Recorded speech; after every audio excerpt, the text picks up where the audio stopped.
കള്ളക്കേസിൽ കുടുക്കി BJP സർക്കാർ ജയിലിലടച്ച സംഭവത്തിൽ ശക്തിയായ പ്രതിഷേധം കേരളം ഉൾപ്പെടെ ഇന്ത്യയിലുടനീളം ശക്തിപ്പെട്ട് വരികയാണ്. ഈ പ്രതിഷേധം യഥാർത്ഥത്തിൽ മതനിരപേക്ഷതയ്ക്കു വേണ്ടിയും ഭരണഘടനാപരമായ ഇന്ത്യൻ ജനതയുടെ അവകാശം സംരക്ഷിക്കുന്നതിനു വേണ്ടിയുള്ള വളരെ ശ്രദ്ധേയമായ ഒരു ഇടപെടൽ കൂടിയാണ്. ഇതിന്റെ ഭാഗമായി ഇത്തരത്തിലുള്ള തെറ്റായ നിലപാടുകളെ തുറന്നു കാണിക്കുന്നതിന് ആഗസ്റ്റ് 3, 4 തീയതികളിലായി കേരളത്തിലെ എല്ലാ മണ്ഡലങ്ങളിലും 140 മണ്ഡലങ്ങളിലും LDFന്റെ ആഭിമുഖ്യത്തിൽ പ്രതിഷേധ സംഗമം സംഘടിപ്പിക്കുന്നതിന് വേണ്ടി ഇപ്പോൾ അവർ തീരുമാനിച്ചിട്ടുണ്ട്. 3, 4 ഇത് ഏതെങ്കിലും ഒരു വ്യക്തിയുടെ മാത്രം പ്രശ്നമായിട്ടല്ല പാർട്ടി കാണുന്നത്. രാജ്യത്ത് ഭരണഘടന വിഭാവനം ചെയ്യുന്ന മതസ്വാതന്ത്ര്യവും സഞ്ചാര സ്വാതന്ത്ര്യവും മൗലിക അവകാശങ്ങളും ഉൾപ്പെടെ ചോദ്യം ചെയ്യപ്പെടുന്നു എന്നുള്ളതാണ് ഇതിന്റെ കൃത്യമായ അർത്ഥം. പോലീസ് പോലും നോക്കി നിൽക്കുമ്പോഴാണ് യഥാർത്ഥത്തിൽ ബജ്രംഗ് ദളിന്റെ സംഘപരിവാറിന്റെ വിഭാഗം ആളുകൾ കന്യാസ്ത്രീകളെ തന്നെ ചോദ്യം ചെയ്യുന്ന നില ലോകം മുഴുവൻ കണ്ടിട്ടുള്ളത്.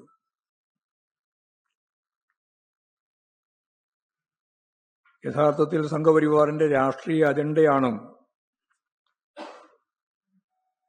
അവരിതിലൂടെ നടപ്പിലാക്കാൻ ശ്രമിക്കുന്നത്.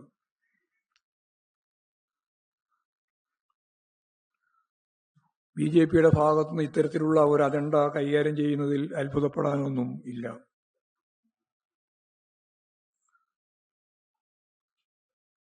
ഇന്ത്യയിലെ ആഭ്യന്തര ശത്രുക്കൾ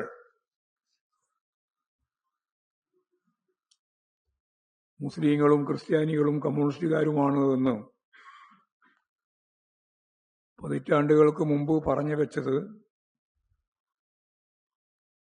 സംഘപരിവാറിന്റെ RSSന്റെ സർസംഘ് ചാലക് ഗോൾവാൾക്കർ തന്നെയാണ്.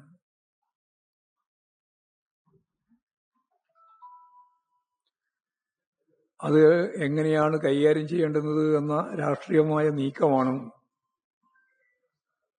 ഈ ഇടപെടലിലൂടെ ഇപ്പോഴവർ നടത്തിക്കൊണ്ടിരിക്കുന്നത്.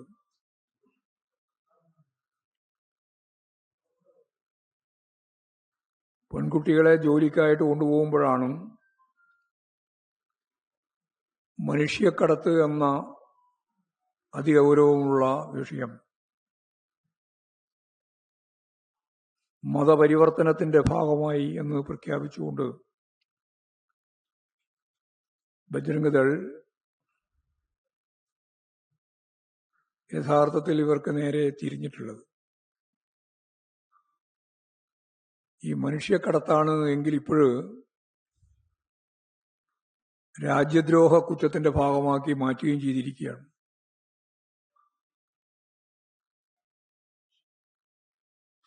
NIA അന്വേഷണത്തിലേക്ക് കടക്കുന്നതിനുള്ള പ്രധാനപ്പെട്ട വകുപ്പ് അതാണ്,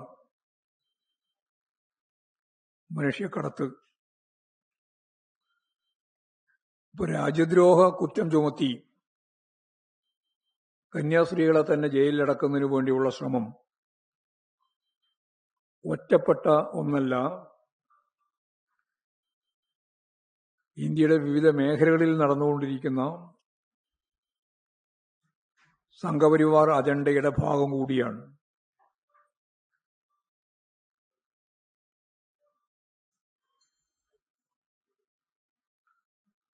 ഇതിന്റെ ഫലമായിട്ടാണ് അവരെ റിമാൻഡിൽ വെക്കുകയും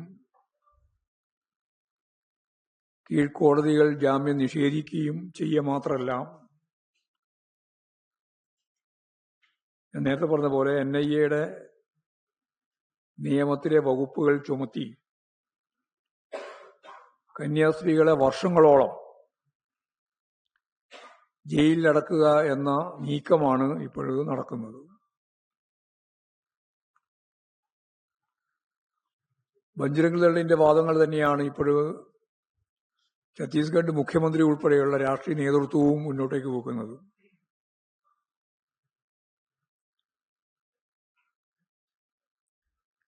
മണിപ്പൂരിൽ ക്രിസ്ത്യൻ ദേവാലയങ്ങൾക്ക് നേരെ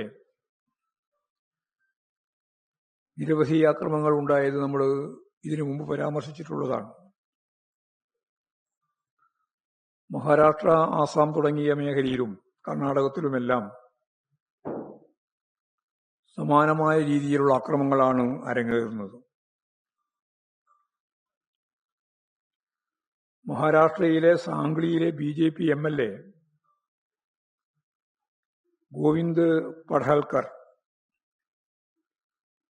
ക്രിസ്ത്യൻ വൈദികർക്ക് നേരെ പരസ്യമായ കൊലവിളി നടത്തുകയുണ്ടായി. ഒരു പുരോഹിതനെ കയ്യേറ്റം ചെയ്താൽ 3 ലക്ഷം രൂപയും കാലോ കയ്യോ തല്ലി ഒടിച്ചാൽ 5 ലക്ഷം രൂപയും കൊലപ്പെടുത്തിയാൽ 11 ലക്ഷം രൂപയും ഇനാം നൽകുമെന്ന് MLA പരസ്യമായിട്ട് പ്രഖ്യാപനം നടത്തിയ കാര്യം നമ്മളെല്ലാം കണ്ടു.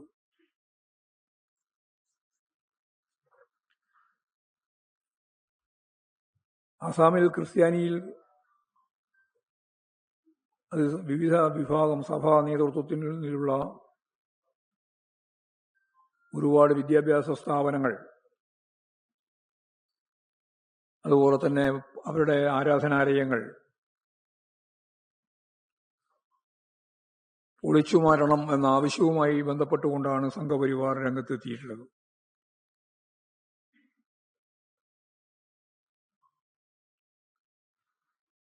ഇങ്ങനെയുള്ള ഒരു ദേശീയ പശ്ചാത്തലത്തിലാണ് കേരളത്തിൽ അരമനകൾ തോറും കയറിയിറങ്ങി വോട്ട് ലക്ഷ്യം വെച്ചുകൊണ്ട് ഇവിടെ RSS വിഭാഗം, BJP, സംഘപരിവാർ വിഭാഗങ്ങൾ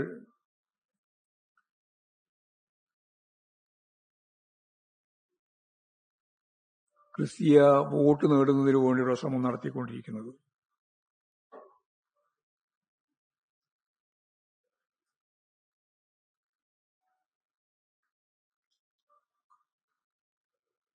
സ്വാഭാവികമായിട്ടും ഇത്തരത്തിലുള്ള നീക്കങ്ങൾക്കെതിരെ മതനിരപേക്ഷത ഉയർത്തിപ്പിടിക്കുന്ന എല്ലാവരും ഈ മതവേട്ടക്കെതിരായി, മതസ്പർദ്ധ, വർഗീയ ധ്രുവീകരണം നടത്തുന്നതിനു വേണ്ടിയുള്ള നിലപാടുകൾക്കെതിരായി ശക്തിയായിട്ട് മുന്നോട്ടേക്ക് വരണം എന്ന് തന്നെയാണ് ഞങ്ങൾക്ക് പറയാനുള്ളത്. ഇടതുപക്ഷത്തിന്റെ ഏറ്റവും ശക്തിയായ സ്വാധീനവും സാന്നിധ്യവും ഉള്ളതുകൊണ്ടാണ് സംഘപരിവാർ വിഭാഗങ്ങൾക്ക് കേരളത്തിൽ അവരുടെ ഉള്ളിലിരിപ്പുള്ള, ഞാൻ നേരത്തെ ചൂണ്ടിക്കാണിച്ച രാഷ്ട്രീയ ലക്ഷ്യം നേടാൻ സാധിക്കാതിരിക്കുന്നത്.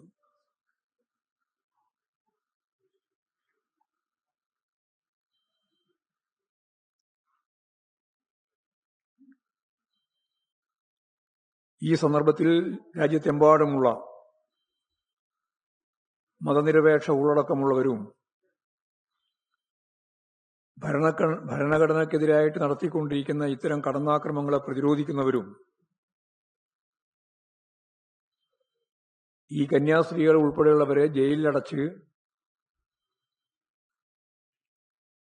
രാജ്യദ്രോഹ കുറ്റം ചുമത്തിയിട്ടുള്ള സമീപനത്തിനെതിരായി ഒറ്റക്കെട്ടായിട്ട് മുന്നോട്ടേക്ക് വരണമെന്നാണ് എനിക്ക് അഭ്യർത്ഥിക്കാനുള്ളത്.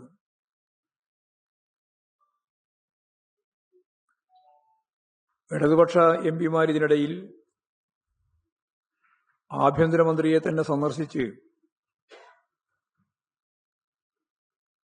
ഇപ്പോഴും ജയിലിൽ കഴിയുന്ന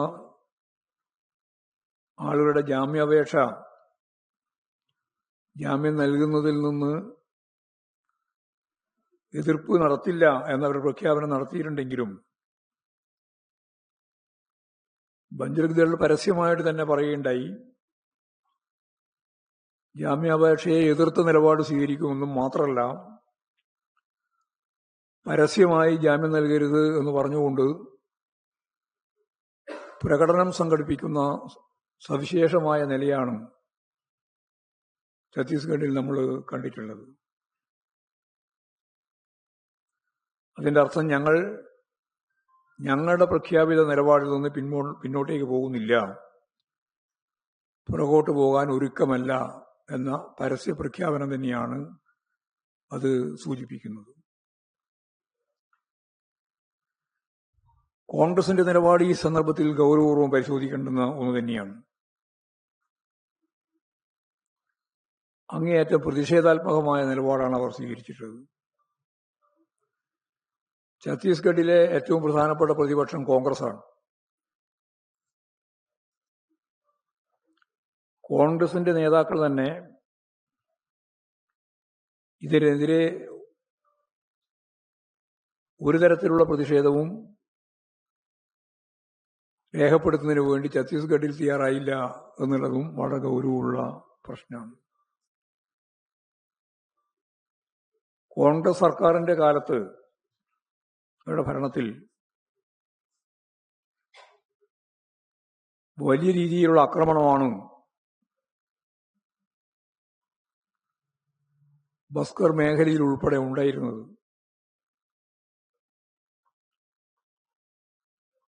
അതിനെതിരെ ശക്തിയായ നിലപാടെടുക്കാൻ അന്നത്തെ സർക്കാർ, കോൺഗ്രസിന്റെ സർക്കാരും തയ്യാറായിരുന്നില്ല. നാരായൺപൂർ, കുണ്ടനഗർ തുടങ്ങിയ സ്ഥലങ്ങളിലെല്ലാം ഇത്തരത്തിലുള്ള അക്രമങ്ങൾ അന്നും ഉണ്ടായിട്ടുണ്ട്.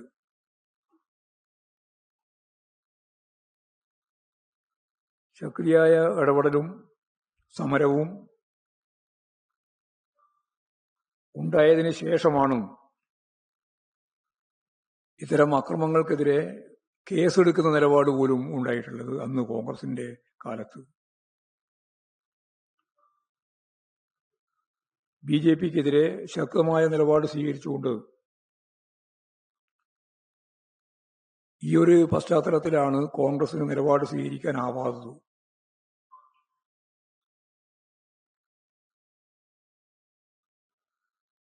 അതേപോലെ തന്നെ ഹിന്ദുത്വ ശക്തികൾക്കെതിരെ ശക്തിയായ നിലപാട് സ്വീകരിക്കാനും അവർക്ക് കോൺഗ്രസിന് കഴിയുന്നില്ല.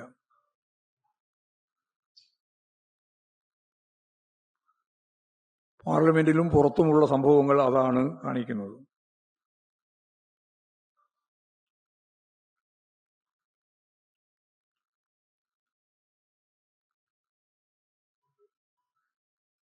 ഇതോടൊപ്പം തന്നെ വേണം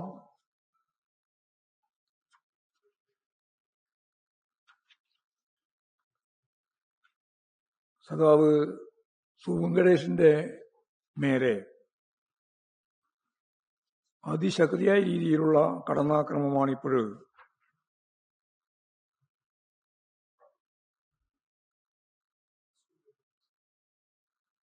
സുവെങ്കടേഷ് മധുര MP, അതായത് പഹൽഗാം ഭീകരാക്രമണവുമായി ബന്ധപ്പെട്ട് വലിയ സുരക്ഷാ വീഴ്ച ഇന്ത്യൻ പാർലമെന്റിൽ തുറന്നു കാണിച്ചതിന്റെ ഭാഗമായി നേരത്തെ പറഞ്ഞ CPIM-ന്റെ MP-യും പ്രമുഖ നേതാവുമായ സുവെങ്കടേഷിനെതിരായിട്ടുള്ള കടന്നാക്രമണം സംഘപരിവാറിന്റെ ഭാഗമായിട്ട് വലിയ ഭീഷണി ഉണ്ടായിരിക്കുകയാണ്.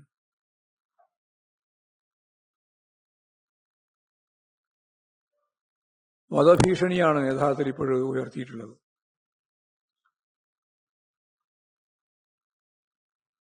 ഇത് മതപരമായ പശ്ചാത്തലത്തിലല്ല, രാഷ്ട്രീയമായ പശ്ചാത്തലത്തിലാണ്. എന്ന് പറഞ്ഞാൽ അവരാഗ്രഹിക്കുന്നത് പോലെ കാര്യങ്ങൾ പറയുന്നില്ല എങ്കിൽ പാർലമെന്റിലും ഏത് എം പിയും ഭരണഘടനാ സ്വാതന്ത്ര്യത്തോടുകൂടി കാര്യങ്ങൾ അവതരിപ്പിക്കാനും പ്രസംഗിക്കാനും സാധിക്കില്ല. അങ്ങനെ പ്രസംഗിച്ചാൽ വധഭീഷണിക്ക് വിധേയപ്പെടും, എന്ന് പറഞ്ഞാൽ കൊല്ലും എന്ന പ്രയോഗം തന്നെയാണ് നടത്തിക്കൊണ്ടിരിക്കുന്നത്. ഇത് പുതിയ ഫാസിസത്തിന്റെ പ്രവണത ശക്തിയായ രീതിയിൽ പാർലമെന്ററി ജനാധിപത്യ സംവിധാനത്തിന്റെ ഭാഗമായിട്ടും ഞങ്ങൾ കൈകാര്യം ചെയ്യുമെന്നുള്ള പ്രഖ്യാപനമാണ്. ഇപ്പോൾ ഈ പുതു ഫാസിസ്റ്റ് ശക്തികളുടെ അഴിഞ്ഞാട്ടം അവസാനിപ്പിക്കുന്നതിനു വേണ്ടി ജനാധിപത്യ ശക്തികളാകെ ഒന്നടങ്കം മുന്നോട്ടേക്ക് വരേണ്ടതുണ്ട് എന്ന കാര്യമാണ് അതുമായി ബന്ധപ്പെട്ട് പറയാനുള്ളത്.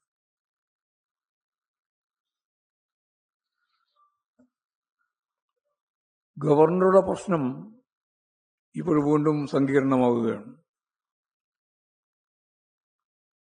സർവകലാശാലയിലെ താൽക്കാലിക വൈസ് ചാൻസലർമാരെ നിയമിക്കുന്നതിൽ ഗവർണർമാർ അവലംബിക്കേണ്ടുന്ന പ്രധാനപ്പെട്ട മാനദണ്ഡം സർക്കാർ നൽകുന്ന പാനലിൽ നിന്നാവണമെന്ന് സുപ്രീം കോടതി വ്യക്തമാക്കുകയുണ്ടായി. ഇവിടെ ഹൈക്കോടതിയും മുന്നോട്ടേക്ക് വെച്ച നിലപാട് അതുതന്നെയായിരുന്നു. അതിനെതിരായിട്ട് ഗവർണർ നൽകിയിട്ടുള്ള സുപ്രീം കോടതിയിലെ അപ്പീലിന്റെ മേലെയാണ് ഞാൻ നേരത്തെ പറഞ്ഞതുപോലെ ഗവൺമെന്റ് നൽകുന്ന പാനലിൽ നിന്ന് ഗവർണർമാർ നിലപാട് സ്വീകരിക്കണം എന്ന് ചൂണ്ടിക്കാണിച്ചത്.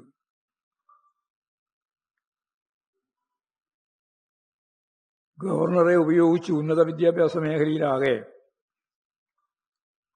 കാവ്യവൽക്കരണത്തിനു വേണ്ടിയുള്ള ശ്രമങ്ങൾ തുടർച്ചയായിട്ട് നടത്തിക്കൊണ്ടിരിക്കുന്നതിനിടയിലാണ് കോടതിയുടെ ഇത്തരം പരാമർശം ഉണ്ടായിട്ടുള്ളത്.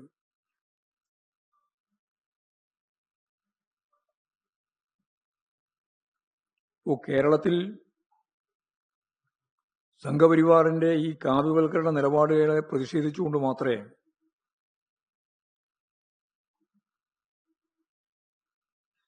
ജനാധിപത്യ ശക്തികൾക്കും മതനിരപേക്ഷ ശക്തികൾക്കും നിലനിൽക്കാനും പ്രവർത്തിക്കാനും സാധിക്കുകയുള്ളൂ. സംസ്ഥാന സർക്കാർ എടുത്ത നിലപാട് ശരിയാണ് എന്ന് സുപ്രീം കോടതിയും അംഗീകരിച്ചിരിക്കുകയാണ്. ഗവൺമെന്റിനുള്ള അംഗീകാരം കൂടിയാണ് ഈ വിധി. എന്നാൽ ഈ വിധിയെ മറികടന്നുകൊണ്ട് VC-മാരെ നിയമിക്കുന്നതിന് വേണ്ടിയിട്ടാണ് ഗവർണർ തയ്യാറായിട്ടുള്ളത്. ഡിജിറ്റൽ സാങ്കേതിക സർവകലാശാലകളിലാണ് കോടതി പുറത്താക്കിയ വൈസ് ചാൻസലർമാരെ കോടതി വിധികളെ മറികടന്ന് ഗവർണർ ഇപ്പോൾ വീണ്ടും നിയമനം നടത്തിയിട്ടുള്ളത്.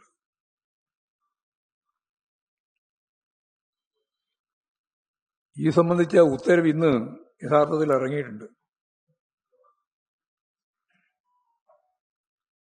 കോടതിയും ഭരണഘടനയും ഒന്നും തങ്ങൾക്ക് ബാധകമല്ലെന്ന സംഘപരിവാർ നിലപാടിന്റെ മറ്റൊരു മുഖമാണ് ഇതിലൂടെ വ്യക്തമാക്കപ്പെടുന്നത്. യഥാർത്ഥത്തിൽ ഇതിനെതിരായിട്ട് അതിശക്തിയായ പ്രതിഷേധം ഉയർന്നു വരേണ്ടതായിട്ടുണ്ട്. സർക്കാർ ആവശ്യമായ നിയമ നടപടികളുമായി മുമ്പോട്ടേക്ക് പോവുകയും ചെയ്യേണ്ടതായിട്ടുണ്ട് എന്നുള്ളതാണ് കാര്യം.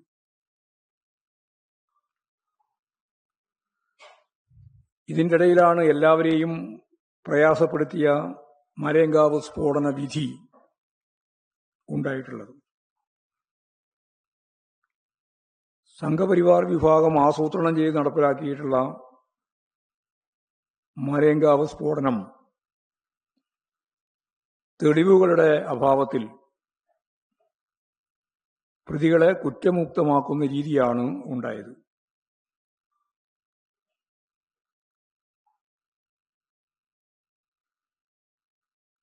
കേസിലെ കുറ്റപത്രത്തിലുള്ള പ്രതികളെല്ലാം പ്രതികളാണെന്ന സംശയം ശക്തമായി സ്ഥാപിക്കപ്പെട്ടിരുന്നുവെങ്കിലും ശിക്ഷിക്കാൻ മതിയായ തെളിവുകളില്ല എന്ന് പറഞ്ഞാണ് ഇവരെയെല്ലാം വെറുതെ വിട്ടത്.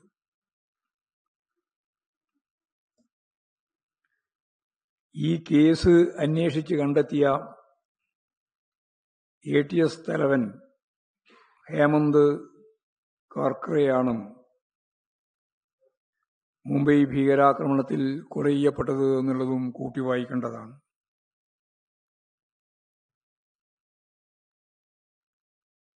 സംഘപരിവാർ ഭീകരവാദ പ്രവർത്തനം നടത്തുന്നു എന്നതിൻ്റെ ഏറ്റവും ശരിയായ തെളിവായി പുറത്തുവന്ന കേസ് കൂടിയായിരുന്നു ഇത്. ആ കേസ് ശിക്ഷിക്കപ്പെടാതിരിക്കുന്നു എന്നത് ഭീതിജനകമായ ഒരവസ്ഥയാണ് ഇന്ത്യയിൽ ഓരോ പൗരന്റെയും മുമ്പിൽ ഉണ്ടാകുന്നത്. ഇത്രയും കാര്യങ്ങളാണ് പറയാനുള്ളത്.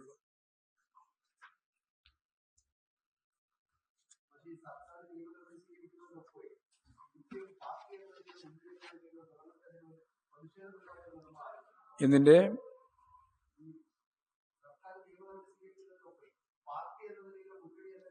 അല്ല, ഞാൻ പറഞ്ഞല്ലോ, എല്ലാ ജനാധിപത്യ ശക്തികളും, അതിൽ വിദ്യാർത്ഥി പ്രസ്ഥാനം, അധ്യാപക പ്രസ്ഥാനം ഉൾപ്പെടെയുള്ള എല്ലാ ജനാധിപത്യ ശക്തികളും ഇതിനെതിരായി നല്ല രീതിയിലുള്ള പ്രതിഷേധം രേഖപ്പെടുത്തേണ്ടതായിട്ടുണ്ട് എന്ന് തന്നെയാണ് പാർട്ടി കാണുന്നത്. ഉയർന്നു വരും, അത് അവസാനിക്കുന്ന ഒന്നായിരിക്കില്ല.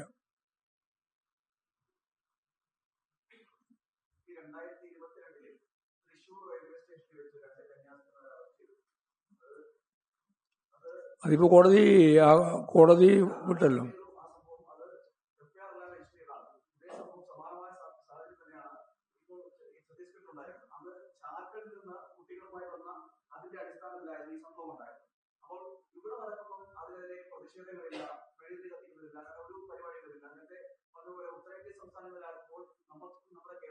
അല്ല, ഇവിടെ കേസെടുത്തു മാത്രമേ ഉള്ളൂ, അവർ ജയിലടക്കൊന്നും ചെയ്തിട്ടില്ല.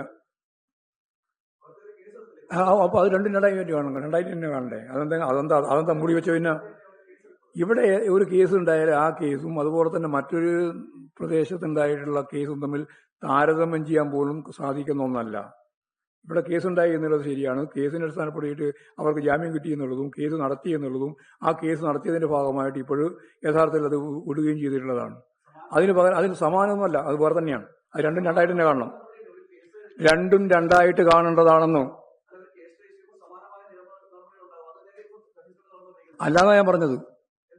അല്ലാതെ ഞാൻ പറഞ്ഞല്ലോ, നേരത്തെ തന്നെ പറഞ്ഞല്ലോ എന്തുകൊണ്ടാണെന്ന്. വെറുതെ ആവശ്യമില്ലാതെ ന്യായീകരണം നടത്താൻ വേണ്ടിയിട്ട് സംഘപരിവാർക്ക് വേണ്ടി എന്ത് വൃത്തികെട്ട നിലപാട് സ്വീകരിക്കാൻ യാതൊരു മടിയുമില്ലാത്ത ഒരു സൈസ് ആളുകളാണ് നിങ്ങളെ പോലെയുള്ള ആളുകളൊക്കെ. ഞാൻ പറഞ്ഞുതരാം, ഞാൻ പറയുന്നത് കേൾക്കിനി. ഞാൻ പറയുന്നത് കേട്ടോ, എന്നിട്ട് വന്നിട്ട് മനുഷ്യനും പറഞ്ഞാൽ മതി. എന്തായിരുന്നു ഛത്തീസ്ഗഡിലെ കേസിന്റെ അടിസ്ഥാനം? ടിമാര് ഈ 3 പേരെയും 3, 2, 5 ആളുകളെ വളഞ്ഞു വെച്ച് ബജരംഗ് ദളിനോട് പറഞ്ഞ് ബജരംഗ് ദളുകാർ വന്ന് അവരെ ചോദ്യം ചെയ്ത് പോലീസിൽ അവരെ ഏൽപ്പിക്കുന്ന നിലയാണ് സ്വീകരിച്ചത്. എന്താ താരതമ്യം ഇവിടെ? രണ്ടൊന്നാണ് പറഞ്ഞില്ലേ? എന്ത് താരതമ്യം ഇവിടെ കേരളത്തിലും അവിടെയാണ് ഉണ്ടായത്? വെറുതെ ആവശ്യമില്ലാതെ ഓരോ ചോദ്യങ്ങൾ ചോദിക്കുക. എന്നിട്ട് ആയില്ല, ഞാൻ പറഞ്ഞു തീർക്കട്ടെ. അതിനുശേഷം അവിടെ എന്താ കേസ്? ഒന്നാമത്തെ കേസ് മതപരിവർത്തനം,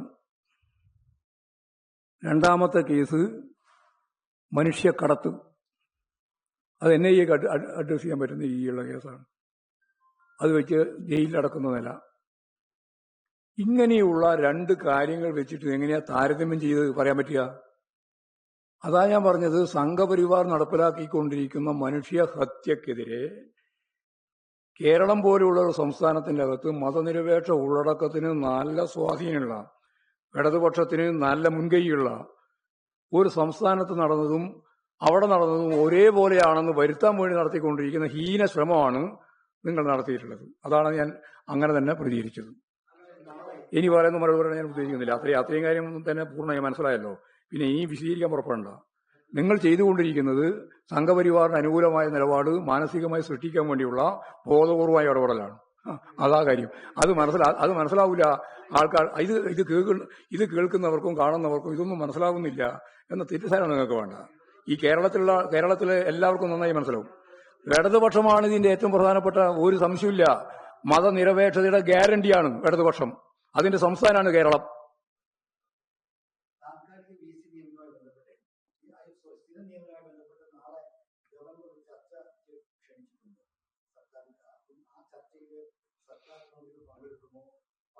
അല്ല, ഗവൺമെന്റ് തലത്തിലുള്ള ചർച്ചയും ഗവർണറുമായിട്ടുള്ള ചർച്ചയും നടത്തുന്നതിൽ ഞങ്ങളാരും തടഞ്ഞു നിർത്തേണ്ട കാര്യമില്ലല്ലോ.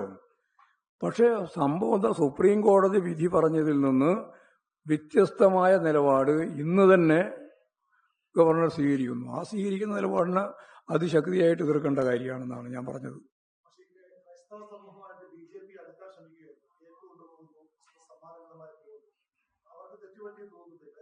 അല്ല, അവർ തന്നെ പറഞ്ഞല്ലോ കീക്കും കൊണ്ട് ഇങ്ങനെ അധികം വരണ്ടെന്ന്.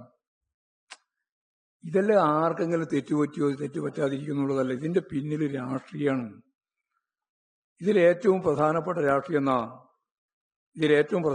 രാഷ്ട്രീയം ന്യൂനപക്ഷ വിഭാഗങ്ങൾക്കെതിരായിട്ടുള്ള ശത്രുതാപരമായ സമീപനമാണ്. അതാണ് ഞാൻ പറഞ്ഞത്. ഗോൾവാൾക്കർ തന്നെ വിചാരധാരയിൽ ചൂണ്ടിക്കാണിച്ചതുപോലെ രാജ്യത്ത് 3 ആഭ്യന്തര ശത്രുക്കളുണ്ട്.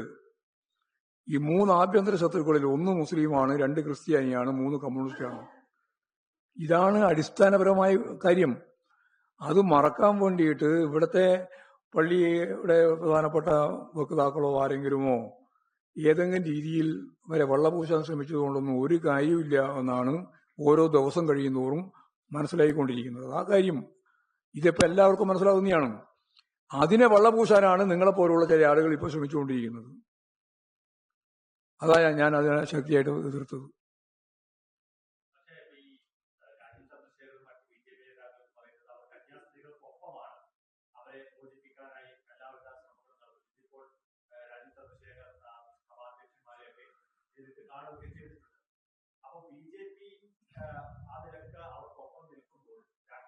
BJP അവർക്കൊപ്പം നിൽക്കുമ്പോൾ എന്ന പ്രയോഗമുണ്ടല്ലോ, ആ പ്രയോഗം നിങ്ങൾക്ക് മാത്രം യോജിച്ച പ്രയോഗമാണ്. അതല്ല, അവരവകാശം അങ്ങനെ പറ. അവർക്ക് അവകാശപ്പെടാതിരിക്കാൻ പറ്റില്ല. കേരളം യഥാർത്ഥത്തിൽ സൂക്ഷ്മമായി പരിശോധിച്ച് നോക്കിയാൽ ലോകത്ത് ഇതുപോലെ 3 സാർവദേശീയ മതങ്ങൾ നല്ല സൗഹാർദ്ദത്തോടെ ഇടതുപക്ഷ ജനാധിപത്യ ശക്തികൾക്ക് സ്വാധീനം നിലനിൽക്കുന്ന ഒരു പശ്ചാത്തലത്തിൽ ഈ റേഷ്യോയിൽ ജീവിക്കുന്ന ഒരു ജനത വേറെ ലോകത്ത് എവിടെയില്ല. അതാ കേരളത്തിന്റെ പ്രത്യേകത. ആ പ്രത്യേകത നിങ്ങൾ ഉൾക്കൊള്ളണം. കൃത്യമായിട്ട് നിങ്ങൾക്കറിയാലോ, ഹിന്ദു, മുസ്ലിം, ക്രിസ്ത്യാനി 3 സാർവദേശീയ മതമാണ്. കേരളത്തെ പോലെ വിന്യസിപ്പിക്കപ്പെട്ട ഒരു ജനസംഖ്യാനുപാതം വേറെ എവിടെയുള്ളത്? എവിടെയില്ല. അപ്പോൾ ഇവിടെ എന്നിട്ട് നമുക്ക് ഇവിടെ മതനിരപേക്ഷ ഉള്ളടക്കത്തോടെ നിലനിൽക്കാൻ സാധിക്കുന്നത് എന്തുകൊണ്ടാണ്? ഇവിടെ കമ്മ്യൂണിസ്റ്റ് സാന്ദ്രത തന്നെയാണ്. ഇടതുപക്ഷ ജനാധിപത്യ ശക്തികൾക്കുള്ള ഏറ്റവും ഫലപ്രദമായിട്ടുള്ള ഈ അവബോധത്തെ അടിസ്ഥാനപ്പെടുത്തിക്കൊണ്ട് തന്നെയാണ്. അപ്പോൾ ഇവിടെ എടുത്തുകൊണ്ടിരിക്കുന്ന BJP നിലപാടല്ല ഉത്തരേന്ത്യയിൽ എടുത്തുകൊണ്ടിരിക്കുന്ന BJP നിലപാട്. അവർ ഞാൻ നേരത്തെ പറഞ്ഞ രാഷ്ട്രീയ മുദ്രാവാക്യം നടപ്പിലാക്കാൻ വേണ്ടി ശ്രമിച്ചുകൊണ്ടിരിക്കുകയാണ്. ഇതാ കാര്യം.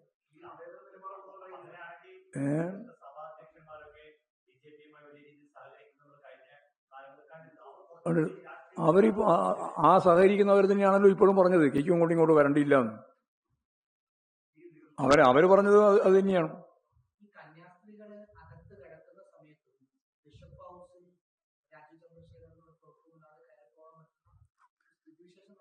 അതല്ലേ നമ്മളെ മര്യാദ, നമ്മുടെ നാടിൻ്റെ ഒരു മര്യാദയല്ലേ. ഇങ്ങനെയുള്ള സംഭവങ്ങളെല്ലാം സങ്കീർണമായിട്ടുള്ളപ്പോഴും അവരോട് ശത്രുതാപരമായ നിലപാട് സ്വീകരിച്ച് അക്രമത്തിലേക്ക് പോകുന്നില്ല എന്നല്ലേ പറഞ്ഞതിൻ്റെ അർത്ഥം. അങ്ങനെ പോകാൻ പാടില്ല എന്നുള്ളത് തന്നെയാണ് ഈ സമൂഹത്തിൻ്റെ ഒരു അന്തർധാര. അതാണ് കേരളം, കേരളത്തിൻ്റെ മര്യാദ, കേരളത്തിൻ്റെ മതനിരപേക്ഷ ഉള്ളടക്കം.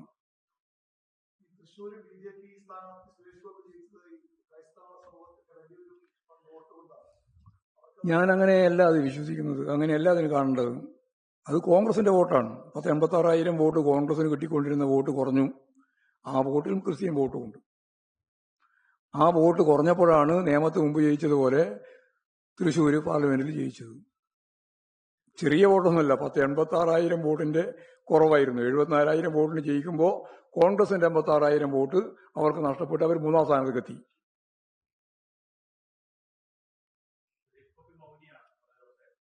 അത് ഈ കാര്യത്തിന് മാത്രമല്ല, കുറേ ദിവസമായി തുടങ്ങിയിട്ട് മൗനം.